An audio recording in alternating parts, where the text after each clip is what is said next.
Hallelujah, praise the Lord. Pinakamataas na pagpupuri, pagluluwalhati para sa ating pinakamamahal na Panginoong Jesus.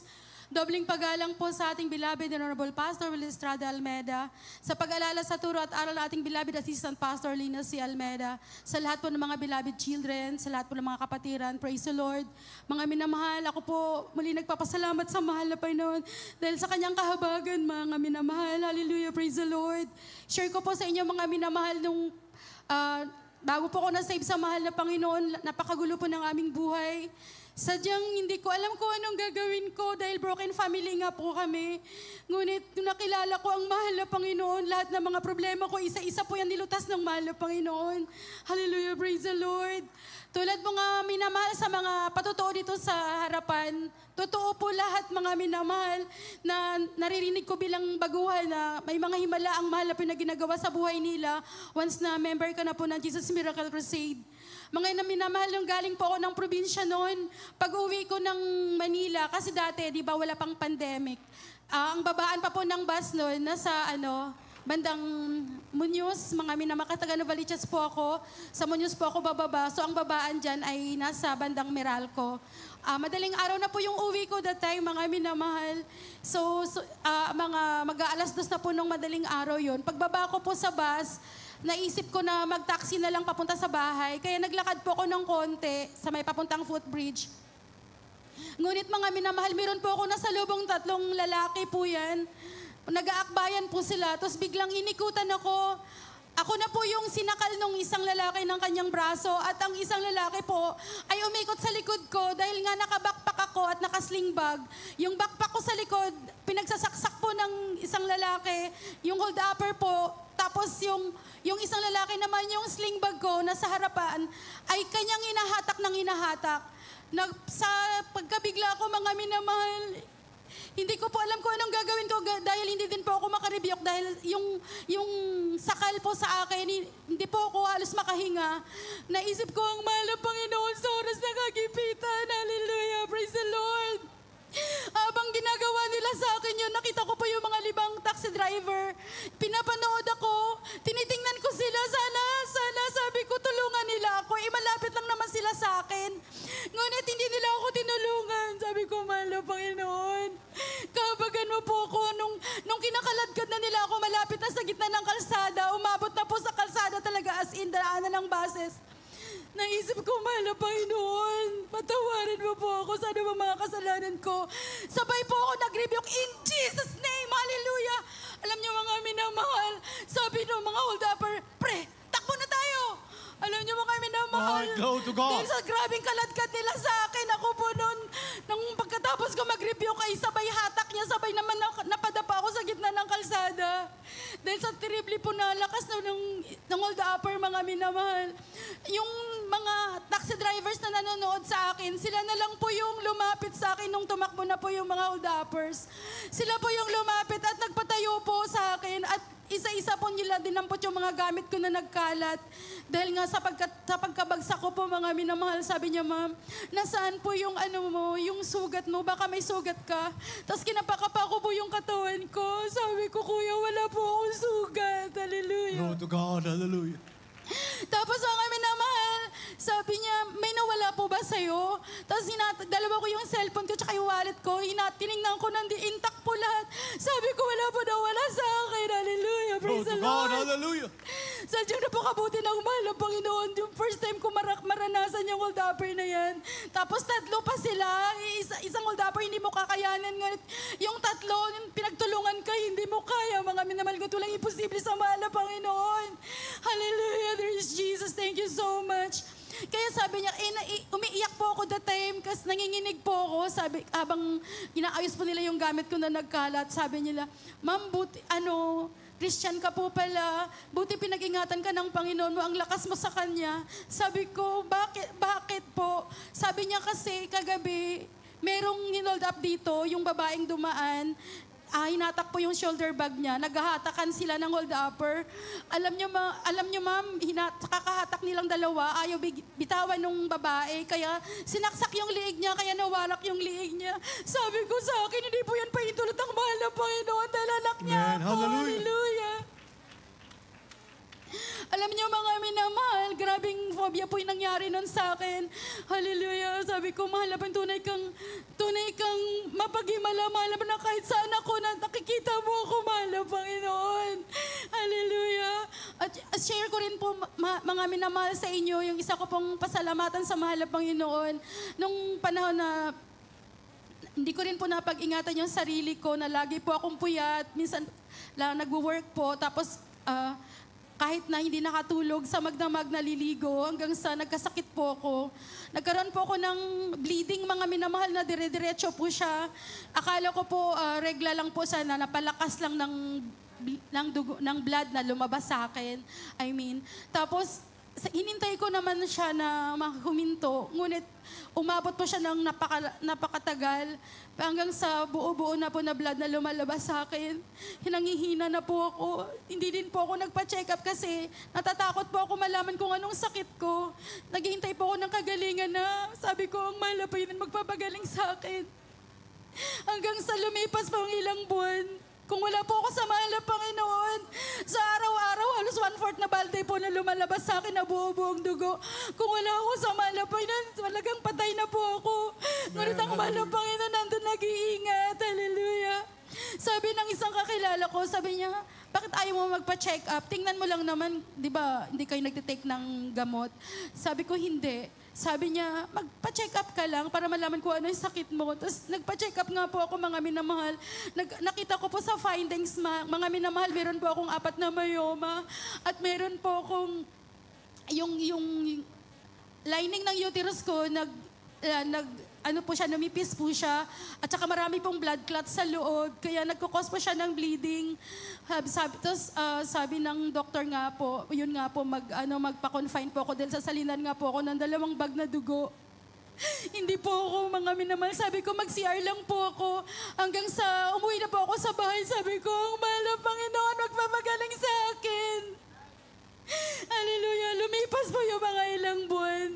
Hindi pa po ako kasi hinang-hina po ako. Sabi ko, mahal na Panginoon, napakarami kong krusada na pinuntahan.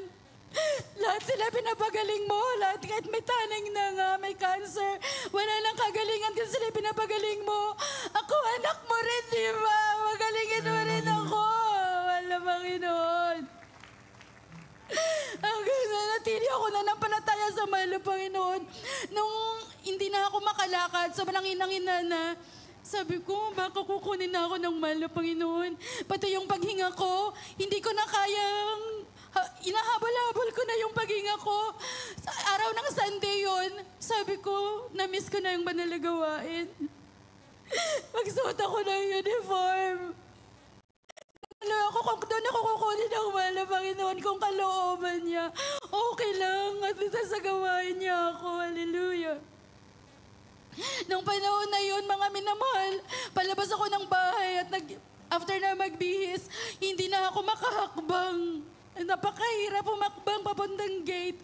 Hanggang sa sumakay na po ako ng taxi, pakarating po ako ng banal na gawain, gumaan po yung pakiramdam ko. Tapos mga minamahal, pagdating ko sa banal na gawain, umukay po yung pakiramdam ko, gumaan siya. Tapos after the service po ng ating banal na gawain, pumunta po ako sa tent ng beloved pastor. Marami pong beloved finest choir na nag-alalay po sa akin dahil ang pag-akbang ko, napakatagal at napakahirap. Maiyak yung pa ako, sobrang inang-ina ako na. Hanggang sa makarating ako sa tent ng beloved pastor. Hallelujah. Amen. Hallelujah. Nung time na yun, nasa loob na po ng car ang mahal na pastor, kaya paalis na po siya. Nasa bintana na lang, inawakan ko po yung braso ng mahal na pastor. Yumuko ako. Wala, Panginoon, matawarin mo po ako. Ano ang kasalanan ko? Pagalingin mo po ako. Lord, hallelujah. Parang may naramdaman ako sa katawan ko. Biglang gumaan yung pakiramdam ko. Yes, hallelujah. Natilig ako. Glory to God, glory to Jesus.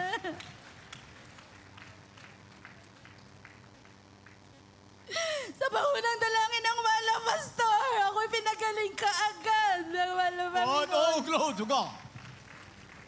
Nakalimutan ko na may sakit ako. Nagsiselfie-selfie na kami dyan. Tapos, mga kasama ko, nakalimutan ko na may kasawa ako. Mag-isa lang ako dyan sa grandstand ng Amoranto. Sabi ko, tika lang, ba't ako lang mag-isa umakit sa grandstand kanina, inalalayan ako. Tapos ang sigla-sigla na ng katawan ko. Sabi ko, pumunta nga ako ng CR, mag-change ako, titingnan ko kung may dugo pa. Mga minamahal, wala na po, pinagaling na po ko instant ang Praise the Lord, glory to God, hallelujah. Tapos bumalik po ako ng doctor niya, nagpa-check up ulit. Clear na po! Hallelujah! Amen, hallelujah. Intact yung uterus Praise the ko. Lord. Aking ovary intact, clear lahat. Wala na po ako karamdaman. Thank you so much, Nurse Jesus. Wala Lord, akong tinig na kahit anong gamot. Thank you so much, Nurse Jesus. Totoo ang mahal na Panginoon. Amen, hallelujah. Hanggang huli ng aking hininga, ng iyong hininga, ibigay mo sa Kanya. Hallelujah.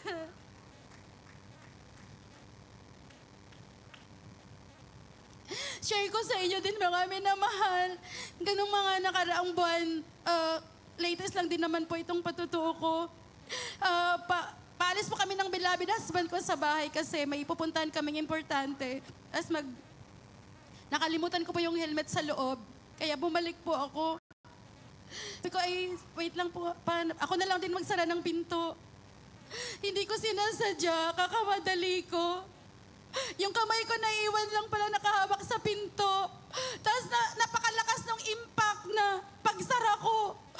Bigla naipit yung kamay ko, naputol siya. Hallelujah. Hanggang sa yung balat na lang po yung natira. Paghawak ko, yung daliri ko po, ito po. Tapos yung balat na lang po yung natira. Paghawak ko, napakaliwa, nahata ko rin siya pakanan. Grabe yung shock ko, grabe yung takot ko. Pumasok ako ulit at lumuhod sa mahal na Panginoon. Sabi ko, mahal na Panginoon, ano man po yung pagkukulang at kasalanan ko, patawarin mo po ako. Umawit ako sa'yo, nagkukoryo. Paano ko na maitaas yung kamay ko? Matuluyang maputol. Hallelujah. Grabe yung nakikinig ako sa takot. Gunit naisip ko sa mahal na Panginoon, kahit kailan hindi niya ako pinabayaan. Nagtiwala ako sa mahal na Panginoon, tapos sinamahan po ako ng isang kasama ko po, sinamahan po ako sa hospital para po ipalinis or ayusin po yung kamay ko. Halos ayaw ko po ipagalaw dahil sa sobrang sakit. Tapos ang daming dugo. Tapos pagdating po doon, gusto po ako turukan ng nurse ng vaccine na anti-tetano po. Tapos sabi ko, ano po ginagawa niyo? Tuturukan kita. Sabi ko, no, huwag po. Sabi niya, bakit? Sabi ko, ayoko po. Dahil hindi po ako nagtitake ng mga ganyan. Tapos sabi niya, so mag-ano ka ng waiver. Pumirma po ako. Tapos doon sa hospital na yun, sa pakahaba ng pila, kahit na-x-ray na po ako, in-x-ray na po yung kamay ko, naputol nga po siya, mga minamahal. Kaya sa haba ng pila, inabot na po ako maghapon doon. Kaya umalis na lang po ako hanggang sa lumipat po ako sa orthopedic, mga minamahal. Same scenario naman pa pagdating doon, nung haba din po ng pila. Ganon din po, injectionan din po ako ng anti-tetano. Pinakita nila sa akin sa kanilang screen, dun sa x-ray, na putol po yung daliri ko. Kaya dapat daw talaga mag-shot ako ng mag-take ako ng vaccine, anti-tetano. Sabi ko, hindi po. Sa kabila nga pang hospital, hindi po ako nag-take. Dito rin po hindi. Sabi niya, mag-ano ka ng waiver. Kasi iyan, mapuputol yung daliri mo kapag hindi ka magpa-vaccine. Sabi ko, bahala na po ang mahal na Panginoon sa akin. Hindi niya po ako pababayaan. Wow. Sabi niya, anong church ka ba? Sabi ko, taga Jesus Miracle Crusade po ako. Kahit kailan ang mahal na Panginoon hindi nagpapabaya. Oh, glory to God. Sabi niya sa akin, pipilitin ka pa rin kapag nilinis siya na tinapirahan ka ng doktor, masusungit sila dito. Sabi ko, bahala na po ang mahal na Panginoon. Nakadalawang perma po ako ng waiver hanggang sa, alam niyo mga minamahal, kung wala talaga ako sa mahal na Panginoon, sa tagal ng paghihintay ko, tapos hawak-hawak mo lang yung kamay mo na daliri mo na putol. Grabe yung takot ko. Ngunit, andun ang mahal na Panginoon, kinocomfort ako hanggang sa turn ko na po, mga minamahal. Sabi niya, di ba ikaw yung hindi, sumikat po yung pangalan ko na ako daw yung taga GMCIM na hindi nagtitake ng kahit anong gamot, kahit na antibiotic na para sa para sa gamot ko. Di ba ikaw yun? Di ba ikaw yun? Labawat na sa salubong ko. Hallelujah, glory to God. Tapos sa pagdating po ng nung yun na, turn ko na po, sabi niya, sige, dahil hindi ka nagtitake ng gamot, mag-ano ka na lang. Ugasan na lang natin maigi yung kamay mo, yung daliri mo. Tapos yung nga po, nag-pray ako sa malapay ng start na malapay. Alam ko mahina ang loob ko. Ayoko po na nakikita iniiwa-iwa yung daliri ko. Nag-pray po ako sa malapay, tapos yumuko. Tapos sabi ng doktor, yun na nga po inooperahan niya na, sabi niya, paano ka na-save sa Jesus Miracle Crusade? Ayun na, open na talaga minamahal. Kailangan ko na talaga mag-share. Pinagpala ako ng mahal na Panginoon. Lahat po, na inisa-isa ko lahat ng mga ginawa na himala sa akin ng mahal na My Panginoon. glory to God. Sabi ko, Dok, kung bakit mayroon ako pananampalataya sa mahal na Panginoon. Dahil lahat ng iyang mga himala na yan ay ginawa ng mahal na Panginoon sa akin. Dati hindi ko rin po yan alam, ngunit totoo ang mahal na Panginoon sa gawain ng Jesus Miracle Crusade. Man, hallelujah. Napakarami ko pong patotoo, mga minamahal. Inisa-isa ko po lahat, pati itong patotoo ko na latest. Mga minamahal. Hanggang sa, nung natapos na rin po niya, yung kamay ko, natapos ko rin po lahat ng patotoo ko. Kaya glory to God, mga minamahal, kalooban po ng mahal na Panginoon, hallelujah. Mga minamahal, yung daliri ko po, nadugtong po yung buto. Thank you so much, Glory to God, hallelujah. Purihin ka, dakilan Diyos, hallelujah. Thank you so much, mahal na Panginoon, sa aking Man, kagalingan. hallelujah. Hallelujah, praise the Lord, na pinakamataas na pagpupuri. Paglalaman lahat ay tanging sa'yo lamang, mahal na Panginoong Jesus. Hallelujah, praise the Lord.